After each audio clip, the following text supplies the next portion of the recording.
देखो दोस्तों, यानी कि सबका बस में नहीं है दीपेंद्र सिंह बनना।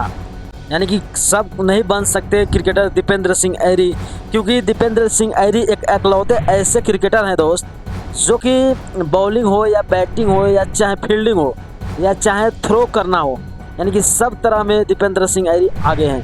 यानी कि दीपेंद्र सिंह ऐरी एक ऐसे खिलाड़ी हैं जो पहली बार नेपाल के ऐसे खिलाड़ी हैं जो 6 बॉल 6 छक्का लगाते हैं। और इतना ही नहीं दोस्तों, दीपेंद्र सिंह ऐरी एक ऐसे खिलाड़ी हैं जो थ्रो सटीक करते हैं। यानी कि सोचो, दीपेंद्र सिंह ऐरी के बारे में मैं आपको जितना बता दूं उतना कम है। यानी कि दीपेंद्र सिंह ऐरी एक ऐसे खिलाड़ी हैं दोस्त, जो ऑलराउंडर के सूची पर नंबर 2 और नंबर 1 पे भी रह चुके हैं। दीपेंद्र सिंह ऐरी एक ऐसे खिलाड़ी हैं भाई, कि जहां जिस पोजीशन में आपको चाहिए, जिस सिचुएशन में आपको चाहिए, वहां पे खड़े रहते हैं। यानी कि दीपेंद्र सिंह ऐरी के बारे में मैं आपको जितना भी बताऊं उतना कम होगा, क्योंकि दोस्तों दीपेंद्र सिंह ऐरी, आप सबको पता होगा कि आज का मैच में किस तरह मैच जिताए हैं।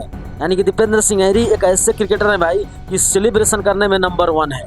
दीपेंद्र सिंह ऐरी एक ऐसे क्रिकेटर हैं भाई कि वो बंदा कभी 3 ओवर में 4 रन देता है, मगर इस तरह की क्रिकेटर है दीपेंद्र सिंह ऐरी। और दीपेंद्र सिंह ऐरी के बारे में मैं कितना ही कहानी बताऊं दोस्तों, यानी कि दीपेंद्र सिंह इकलौते ऐसे खिलाड़ी है भाई कि एक बार नहीं 2 बार 6 बॉल 6 छक्का लगा चुके हैं। तो आप लोगों को आज का खेल दीपेंद्र सिंह ऐरी का कैसा लगा, आप लोग कमेंट जरूर कीजिए। अगर नेपाली फैन होंगे तो जय नेपाल जरूर लिखिएगा और टाइगर के लिए कमेंट करके जाइएगा।